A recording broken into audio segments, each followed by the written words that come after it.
Magandang hapon mga kalingap. At papunta po tayo kay Kuya Ramil. Ito po yung lugar ni Kuya Ramil, tabing dagat. At nakakaawa po si Kuya Ramil kaya lagi po nating bibisitahin. Tanungin po natin kung naoperahan na ba siya o ano pong nangyari sa kanya. Mga kalingap. Kamustahin po natin. Tao po. Tao po. Ay. Asa po si Kuya Ramil? Baon po.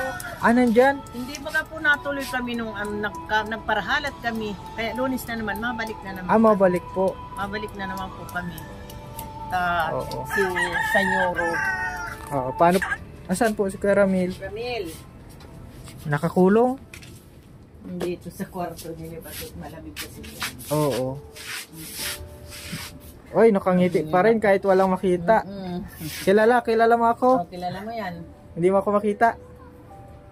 Si Elvin. Pero hindi ako kita kasi sabi lang ni mama mo. Totoo lang. Hindi mo ako makita. Pero nakangiti ka, oh.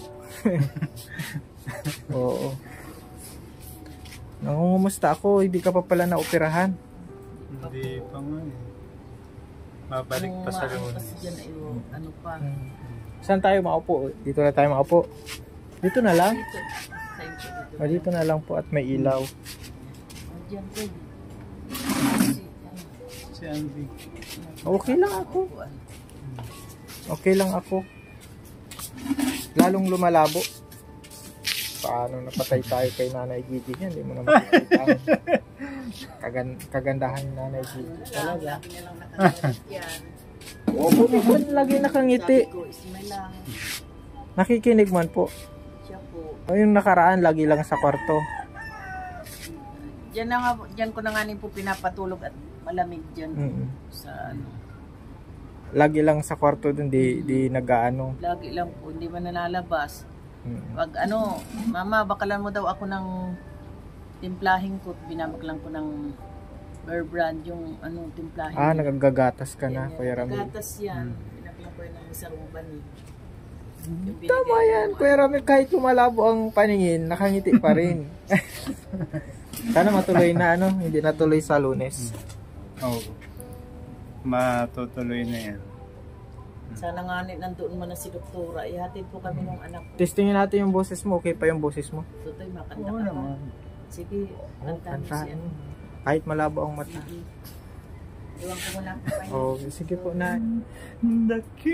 Dakila ka, O Diyos, tapat ka ngang tunay, magmula pa sa ugat ng aming lahi. Mundo'y maghulaw man maasa, hanggang lagi maging hanggang wakas nitong buhay.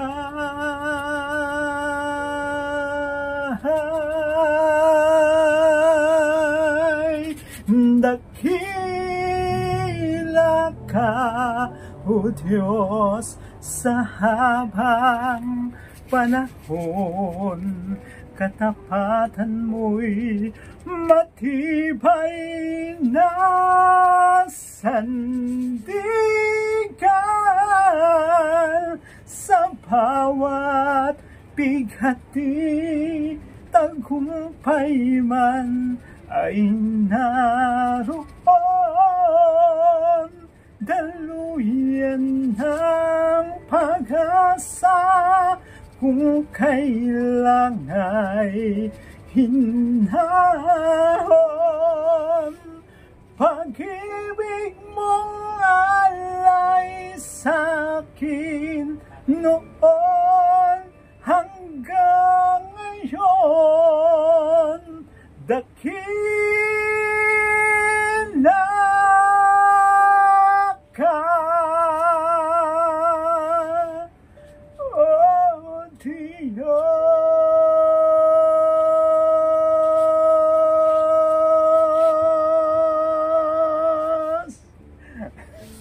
Salamat no? po. Lalo kang gumaling nung lumabo yung mata mo. Ilan ito kuya? Ano? Wala natin. Ilan yan? Di mo na makita? Dalawa. Oh, di ba? Oh, yan. Dalawa. Oh. Pag malapit, hindi mo pa rin makita. Nakikita mo. Nakita mo na to. Dalawa pa rin. Dalawa pa rin. Isang ka pa man, nakakaaninag ka pa man. Hmm. Pag everyday ba, laging palabo ba ng palabo? Hindi naman. Hanggang hindi lang na-check up. Paano?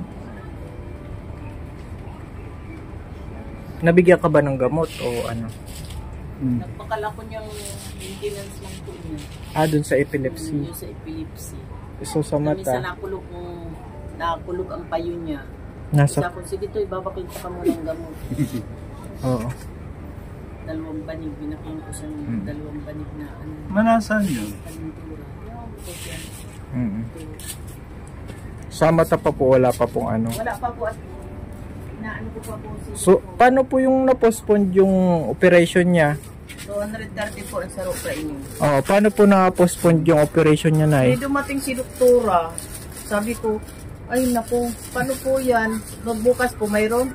Hindi po tuwing Lunes, kaya bumalik kayo sa Lunes. Anong po kami sa inyo? Libre. Yung, At least libre man po, ibang pasyente, may mga pasyente naman pong, may mga doktor naman, kaso si doktor kayan sa neuro ang wala. Hindi nagkaabot. Nagparahalat kami duman. Sana pray natin na sa Lunes, nandiyan na talaga. Para luminaw na ulit ang mata mo. Gusto na kayang pastor gumaling, tanganin mapunta. Pero pa nabigyan siya ng pag-asa na may libreng operation. Lagi siyang umiti. Ay, siya po, gusto laging kami. Mama, inaapuro nga ako, mama po. Dahil kamalingaw, mapunta tayo sa Lunes. Ako, iyo. Operation. Yung pag-asa mo. Kaya pag narahay ka, balitaan mo agad si. Oo. Sa pag-pray natin. Pag-asa yan. Oo. Babalik ka pa ba doon sa asawa mo? Hindi na. Hindi. Malabo. Malabo. Si Nanay Gigi na lang. Basta ang pray muna natin. Huwag mo nang kumbaga maggumaling ka. Yan yung natin. Pag-pray natin. Ay po si Minsan po yun, pastor na ako dyan. Naglaba pala ako ng mga body ko yung kahapon. Mga damit. Minsan niya, nakaihi na pala siya sa... Sabi ko, Tutoy, nilagyan ko nga ng arenola. Ako dyan ka na lang, Tutoy, minsan inaabot ng hindi siya nakaka-tuman sa banyo. Inaabot siya. Tsaka ano yun, aming. Hindi mo kaya, Toy. Dahil mayo ako nahihilig. Wala siya makita. Ako may ilaw naman dito, may ilaw man yung anak ko. Ako din mo nakikita. Hindi ko ngayon manakita. Wala ba't inapod mo ako? Talagang kapag sinasama din namin siya minsan. Ano po Pastor pagkaibahan niya? Gusto nga nung linggo sabi ko, Mama, maano ako sa po. Paano yan to? Malabo man nga ang mata mo. Oo, delikado. Kay Pastor, di mapapagal man ka, aalalayan mo daw po siya, mapapagal man ka aalalay sa iyo. Saka na lang, pag ano na. Kahit yung radio Bible na lang, radio Bible, papakinggan mo na kahit di mo basahin. Kasi mahirap nang magbasa ng Bible at medyo malabo ang mata mo ngayon habang hindi ka pa naoperahan. Pag naoperahan ka, okay man. Tinaanuhan ko man yan sa ukta, isa mata, wala man daw, siguro daw nga, epekto daw nga po nung bukol. Sa ilalim, may siya. Kaya maamay kami sa Lunes. Sa Lunes naman po ulit, Magaling ka, Kuya Ramil. Pag gumaling ka na, ano ang gagawin mo? Unang-una, according to the Lord. Hindi ko napapabayaan si Lord. Anong pa hindi mo papabayaan? Kasi nung una, Sinong hindi mo papabayaan? si Lord. Ano yun? Alam mo si Lord. Mm. Minsan, wag nating isipin na si Lord ay powerless. Powerful si Lord. Mm. Siya yung nagbe-bless, siya yung nagpapagaling sa atin. So, yung sinasabi natin na na hindi natin papabayaan si Lord, anuhin na lang natin, kumbaga gawin na lang natin na magpasalamat kung ano lang yung kaya natin. Si Lord hindi man yung humihingi ng minsan tayo nagkakamali kapag nag-promise tayo na natin, di ba? Oo. Huwag na lang tayong mangako ba? Meron akong pangako kay Yes. Huwag tayong mangako sa Panginoon. Kumbaga pasalamat tayo sa blessing niya. Kung ano yung kaya nating Salamat. gawin na mas makilala siya. Ngayon, pag dumating ang time na magaling na ako, alam ko na. Oo. Sabi ko, wag kang... Kumbaga magsisimba ka na. Oo. Kumbaga magbabahagi. Mm. Anuhin natin, gawin natin, huwag natin ipangako. Gawin na lang natin. Gawin mo. Oo. Huwag tayong mangako, basta gawin na lang natin. Ano pa Kuya Ramil, malayo ba dun? Kasi 35 ka pa lang, di ba? 35 lang ito, Nay? 36 na po. Pa 36 na. Ano yan ay? November 19, 1988. 1988. Di, pera na po ang bilang 36.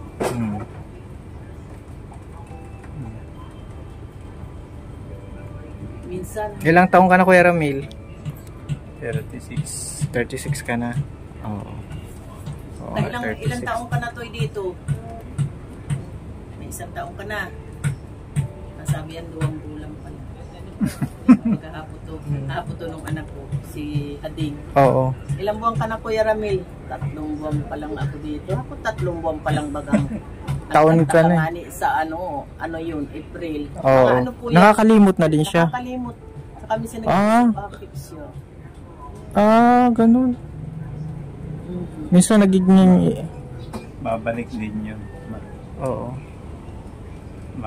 Minsan, Kuya Ramil, nakakalimot ka. Makalilimutin na maray. Pasto, minsan karalat. Minsan nag-iisip. Sa una to yun nila guys, hanapin mo nga mama yung cellphone niya. Hanapin mo nga mama. Kung na ito lang baga, mama, sa mo baga nila yung hindi ko Paano nyo po nasabing nag-iisip bata si Kuya Ramil? Ay, ano po? Yung, Hindi yung... sabi nung, pero ano lang siguro niya. Paanong ano po? Ayun, ano, Magpapabibi. sana na, mama. Nagampangudot. Hindi naman yung ganyan. Pinagangiritan man ng anak ko. Kinukudot ka? Parang sinasadya mo man ata. Oo, sadya ko yun. Pati yung maliit, gusto kudutin yung anak ko. Bakit? Huwag mong pagkialmay kukulgan. Nangkukurot ka daw.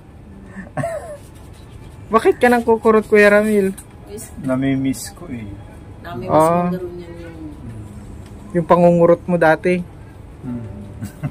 Laban lang Kuya Ramil, huwag kang bibitaw ha. Oo. Huwag kang bibitaw, ipaglaban mo yan. Huwag magparatutulog at para ano kasi pagturog ng Laging tulog. Laging tulog. Toy, sarili mo din makakapagaling sa iyo. Kaya huwag kang tulog ng tulog. Kaya minsan sa kung kailangan magpainit ka dyan. Hindi man mama ako sanay matulog. Hindi ka sanay matulog. Pero tulog ka ng tulog daw.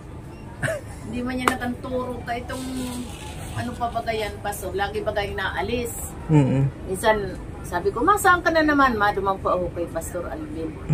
Tapos pag malayas na naman. Sige, ang halik ka yan, ay ngunyan. Lagi dyan sa laog. Noon. Pero ngayon hindi na po. Kasi malabo na ang mata. Sabi ko, anong pakiramdam mo to eh? Ay, baga mama, parang wala na baga ako nakita. Sabi ko, mayroon ka. Ako, nakikita mo, at parang ikaw ay walang mukha. Ako, ano ba yan? San marani yung anak kong, ay yung apo ko, si Duday. Duday. Wala baga kayong ulo. Kuya Aming Man, si Aming Man, kung ano-ano ka man. Bakit walang ano, kumbaga malabo, di mo makita? Hindi po. Sabi ko, sabi ko, Buo ano naman. Kaso, yung problema, malabo. Malabo na. Yan, Kamusta yung prayer life mo? ito, si ano. Hindi mo makita ang ano, mukha. Kumusta ang prayer life mo? Lagi kang dalangin, prayer lang.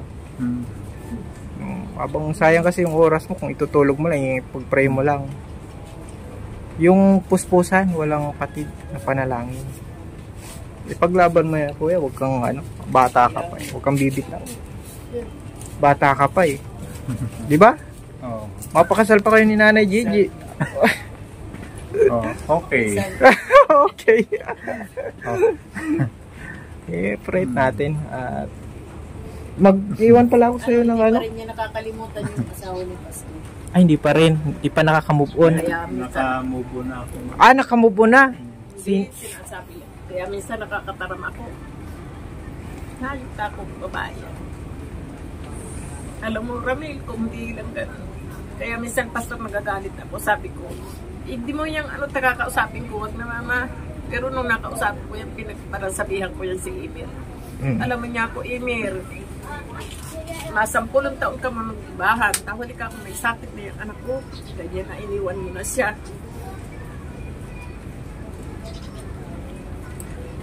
May dalawa pati kayong anak. Ang sabi sa akin, wala kayong alam sa amin. Walang alam, paano ka ko? Wala nang silbi sa iyo si Ramil. Huli ka kung may sakit na, ganyan na, pinabayaan mo na yung anak ko. Kasi ano ko, nagsama ng loob kasi. Okay lang yan ay. Dahil kasi nagkaganyan yan si Ramil dahil sa kanya. Kaiisip din dun.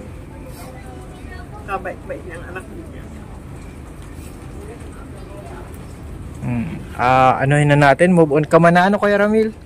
Ang i-focus na natin na gumaling siya, no? Nakakataram ako ng hindi maganda po doon sa asawa ko, pero sa pero nahingi din man ako, Pastor, yung ano sabi. Ang tawad. Huwag naman. Pero mas maganda sa amin na siya nag-aasikaso yan. Dahil po yan dyan. Pero kung di pinabayaan ng asawa, hindi yung ganyan. Kasi pagsipan nung sa Laguna. Masipag to si Kuya Ramil. Nahiwalayan niya. Yun. Garutin para May iba na siya eh. ano niya. May iba na. Kayaan mo na yun. Importante gumaling. Huwag na natin yung ano yan ay. Kaya dapat gumalinganin. Sa Lunes, magbigay lang ako ng ano, yung kaya ko lang ano. At medyo ano ang umpis natin, no? Kuya Ramil, ano yan? Magkano yan? Naman pong inaano ko yan, pinagampabakal niya sa akin. Pinapakalan na ako, pinapakalan ko man ang 1,000 to. Oo. Salamat po. At least nakakaani ano lang yan, kunting tulong lang yan. Kahit nasabi ko, kahit mahina ang views ka ko ng vlog ko natin para at least may tulong, tulungan ka kasi kailangan mo talaga ng tulong, Kuya Ramil. Lalo-lalo na sa panalangin. Tsaka, pag may nakakausap ka, si mama mo, kaibigan mo, parang lumalakas ka, di ba? Pag dinadalaw ka, nagiging nabubuhayan ka naman pag dinadalaw kita. Nagkakalakas loob ka man. Sana nga pinapanood yan ni Emir. Ay, yung sitwasyon. Sige, Kuya Ramil, God bless at pagpapray kita lagi, sige at God bless.